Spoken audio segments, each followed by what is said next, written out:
It wasn't love at first sight between David and me, but it was something close to it. We met on our first day of medical school, both of us eager, wide-eyed students studying dentistry. We'd often sit in the back row together, hunched over textbooks, quizzing each other on anatomy and medical jargon. He had this way of making everything feel like a grand adventure. At first, we were study partners, then friends, and then, inevitably, we became more. David was gallant in every sense of the word, polished, well-groomed, always knowing just the right thing to say. It wasn't long before we were inseparable. We pushed through the stress of medical school side by side, and by the time we graduated, I couldn't imagine life without him. After graduation, the question of what next loomed over us. With degrees in hand and no real-world experience, we found ourselves caught between ambition and uncertainty. My father stepped in, offering us the means to open our own practice. He wasn't extravagantly wealthy, but he had enough to help us get started. David and I threw ourselves into building that practice from the ground up. It was grueling. Long hours, stress we hadn't anticipated, learning the ropes of running a business, which was a far cry from the structured world of academia. But through sheer will, we did it. One clinic turned into two. Two turned into a network. We became successful, respected, admired. Our lives felt perfect. It wasn't until years later, when our dental practice had grown into a network of prestigious clinics, that my life took a sudden, dangerous turn. By then, I was still practicing dentistry, though I didn't have to. David and I could have stepped back, handed over the day-to-day operations to our employees. But there was something deeply satisfying about sitting in the chair, working with patients, creating smiles. It was my craft, and I wasn't ready to give it up. That's when he started coming in. His name was Alex. He was in his mid-20s, nearly 15 years younger than me. He was charismatic, with striking green eyes and a dazzling smile that seemed almost too perfect for someone seeking dental care. He had an air of confidence, a kind of charm that made him immediately likable. He started out as just another patient, but there was something about him, something about the way he looked at me, the way his eyes lingered a little too long, the way he smiled at me in that way that made my heart race. It felt ridiculous, but in those moments I felt like I was 25 again. David and I had been married for over 2 decades by then. Our relationship was solid, but after so many years together, the spark had dulled. We were comfortable, safe, predictable, and then here came Alex, reminding me of the kind of attention and passion that had long since faded. At first, it was harmless. Alex would come in for routine checkups, and I'd find myself lingering over his appointments just a little longer than necessary. I told myself it was nothing, a little harmless flirtation. After all, I was happily married, successful, content with my life. What could possibly come from a bit of friendly attention? But the more he came in, the more we talked, and the more I found myself looking forward to his appointments.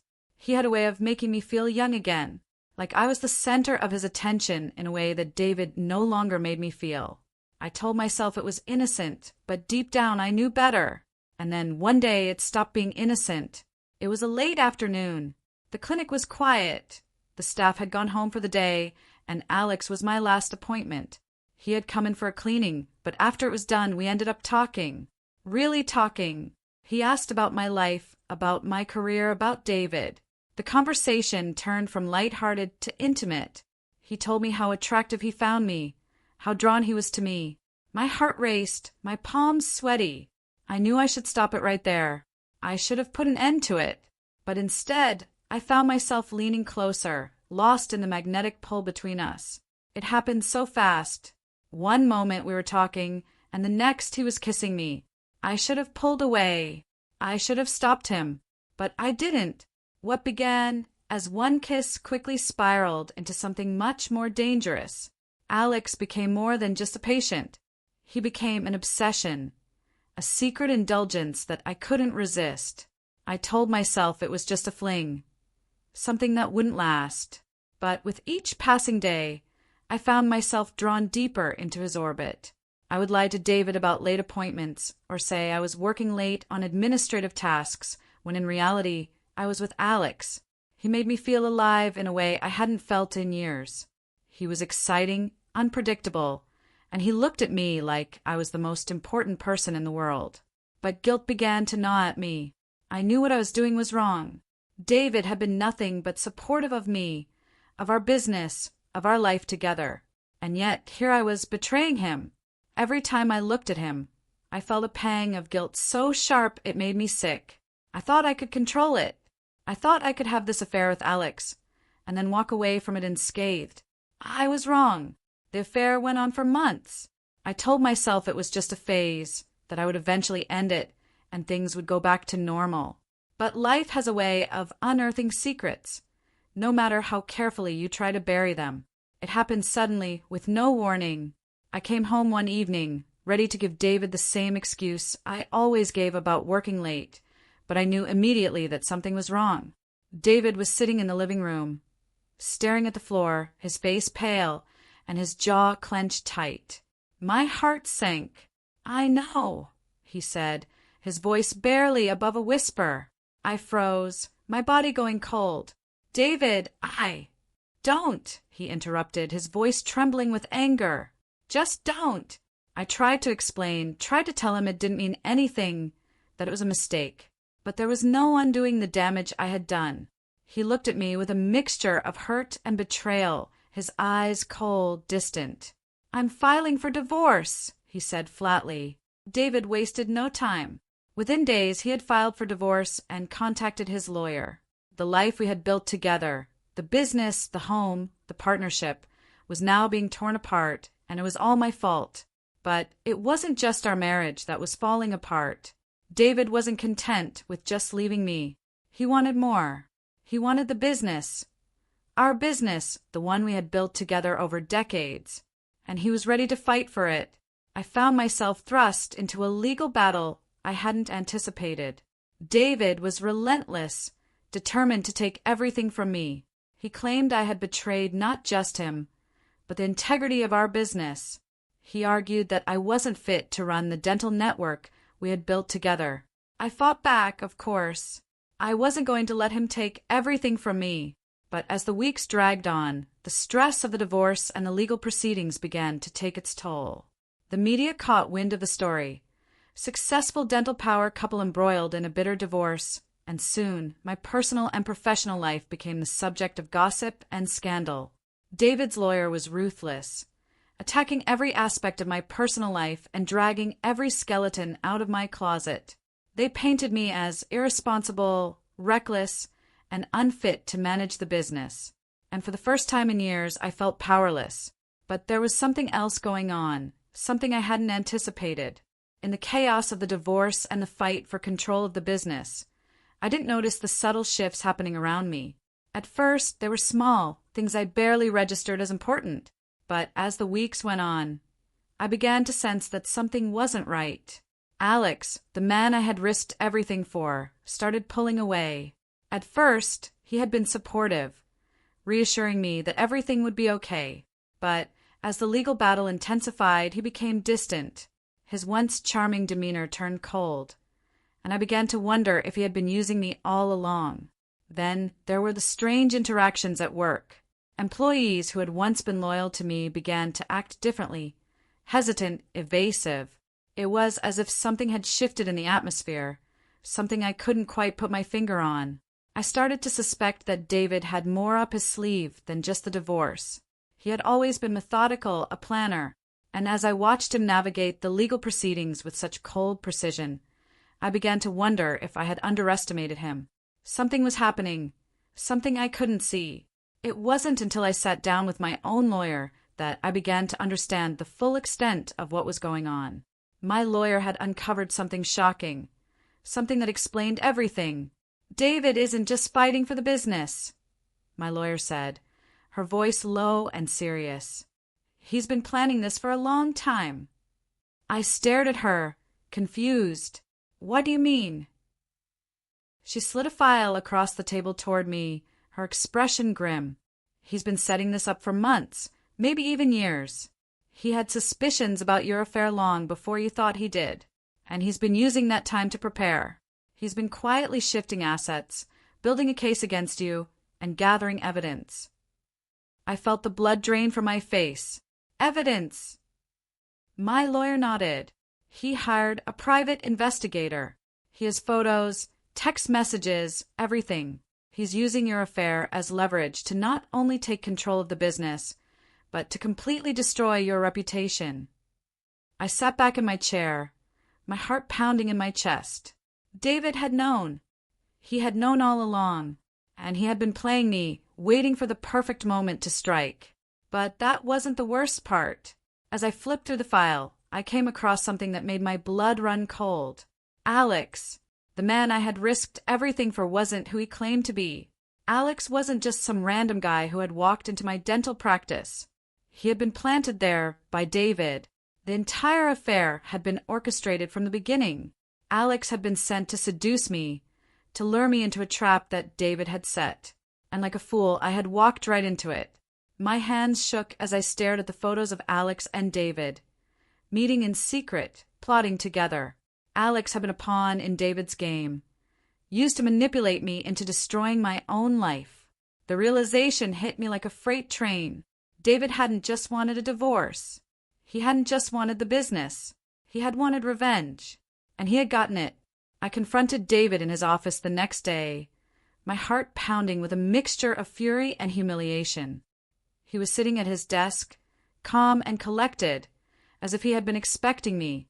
You used him. I spat, my voice trembling with anger. You used Alex to destroy me. David didn't flinch. He leaned back in his chair, his expression cold and calculating. You destroyed yourself, he said evenly. I just gave you the tools to do it. I stared at him, my chest heaving with rage. You planned this from the beginning. You set me up. He shrugged. You were the one who cheated. I simply made sure that when you did, you wouldn't be able to recover from it. Tears of frustration welled up in my eyes, but I refused to let them fall. You were supposed to be my partner, I whispered, my voice cracking. We built this life together. David stood, walking around his desk to stand in front of me. He looked down at me, his expression unreadable. You made your choices, he said softly. Now you have to live with them. In the end, David won. The divorce settlement stripped me of my stake in the business. He kept everything, the dental network, the assets, the reputation we had built together. And I was left with nothing. Alex disappeared, his role in David's plan completed. I never saw him again. I was forced to start over, rebuilding my life from the ground up. But the lessons I had learned were hard ones. Betrayal is a double-edged sword. And in the end, it was my own betrayal that had undone me. David had gotten his revenge, and I had no one to blame but myself. The city was different from anything I'd ever known. I had left behind everything. My home, my business, my reputation, and moved to a new place where no one knew my name and no one cared. It was a far cry from the life I had built with David, the one that had been meticulously torn from me in the divorce. I arrived with nothing but a suitcase and the crushing weight of my mistakes. The streets of the city were busy, full of unfamiliar faces, the sounds of traffic, and the constant hum of life moving forward. I had rented a small, one-bedroom apartment in a part of town where the rent was low and the amenities minimal. It wasn't what I was used to, but I wasn't in a position to be choosy. Starting over meant making sacrifices. But I quickly realized that moving to a new city wasn't the hardest part of rebuilding my life. The hardest part was managing the day-to-day realities of life without the structure and security I had once taken for granted. David had always handled the finances when we were together. He managed the books for our business, kept track of our expenses, and handled all the budgeting. I had trusted him to take care of everything, allowing myself to focus on dentistry, on treating patients, on the aspects of our life that I enjoyed. But now I was on my own. For the first time in years, I had to figure out how to manage my money without David's guidance. And I quickly realized how out of my depth I was. The first few months were brutal.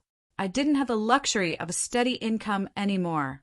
The settlement from the divorce had been meager. David had made sure of that. I had some savings, but they were quickly dwindling as I struggled to figure out how to balance rent, groceries, utilities, and other expenses.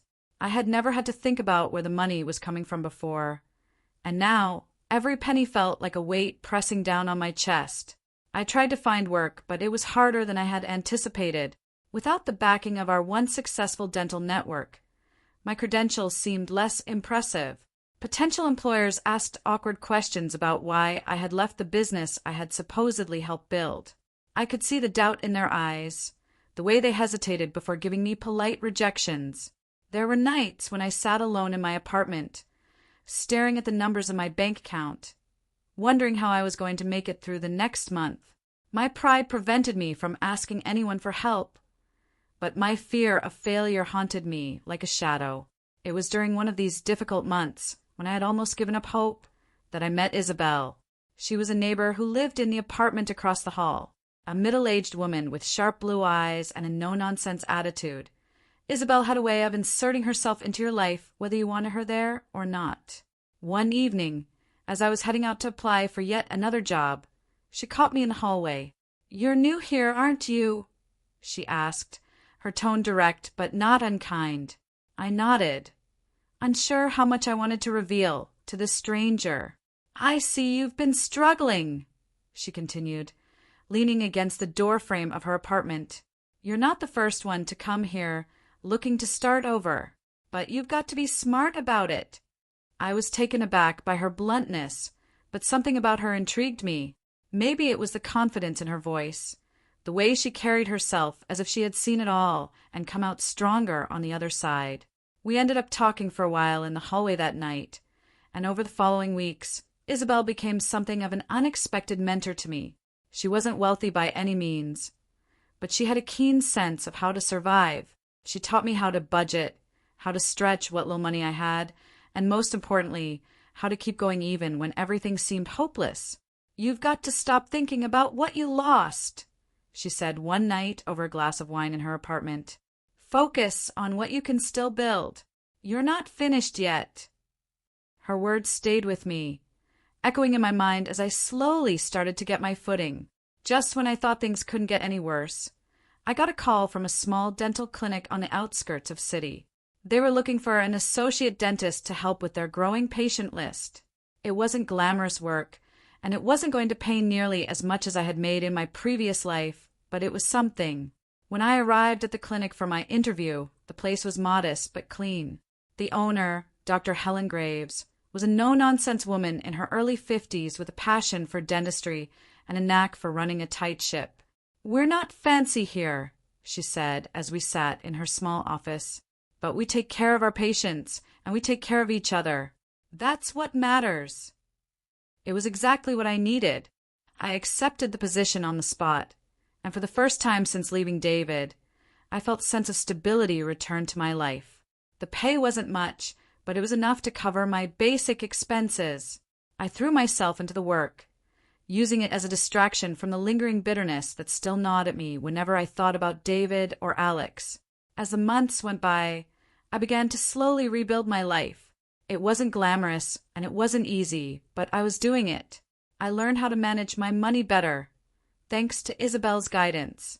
I found comfort in my work at the clinic, and I started to make a name for myself among the patients. Dr. Graves trusted me with more responsibility, and I found that the small, tight-knit environment of the clinic allowed me to rediscover my love for dentistry. There were no high-stakes legal battles, no media gossip, no pressure to be perfect. Just honest work. But despite the progress I was making, I couldn't completely shake the feeling that I was living a shadow of my former life. There were nights when I lay awake, haunted by the memories of what had happened.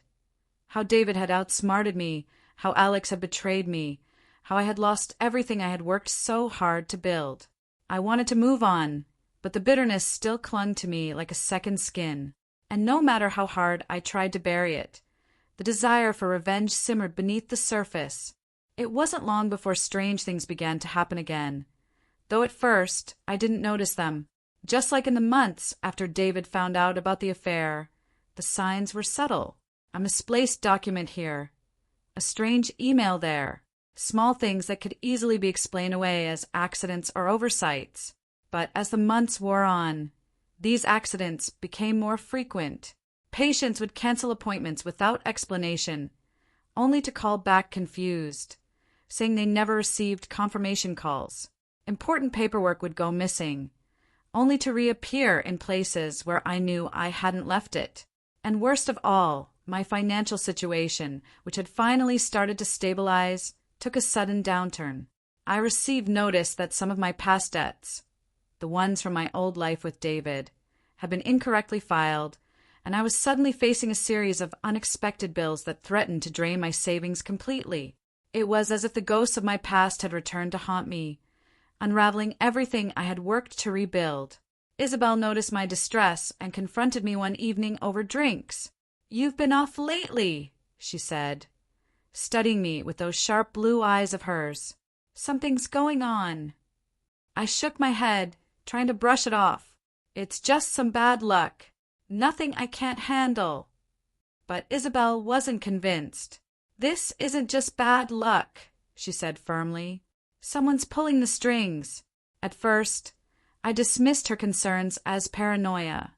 After all, David had already gotten his revenge. He had taken the business, the house, everything. What more could he possibly want? But then, something happened that I couldn't ignore. One evening, as I was leaving the clinic, I received a call from Dr. Graves.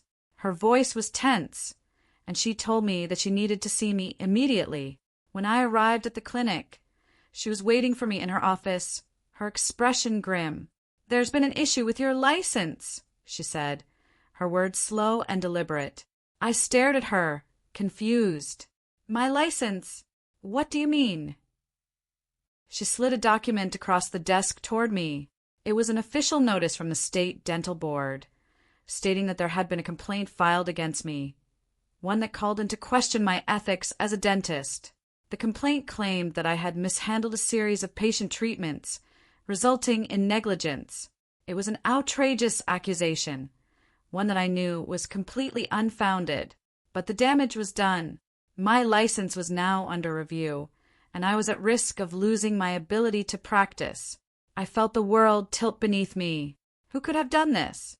And then it hit me like a cold wave of dread. David! I returned to my apartment that night, my mind spinning with disbelief and anger. How had David found me? How had he managed to sink his claws into my new life? Even after everything that had happened, I went through the events of the past few months, trying to piece together how he could have orchestrated this. That's when I realized the full extent of his plan. The missed appointments, the financial sabotage, the missing paperwork. It had all been part of a slow, calculated effort to break me again, just like he had before. David hadn't been satisfied with winning the business. He hadn't been satisfied with ruining my life in the divorce. He wanted to make sure that no matter where I went, no matter how far I tried to run, I would never escape his reach.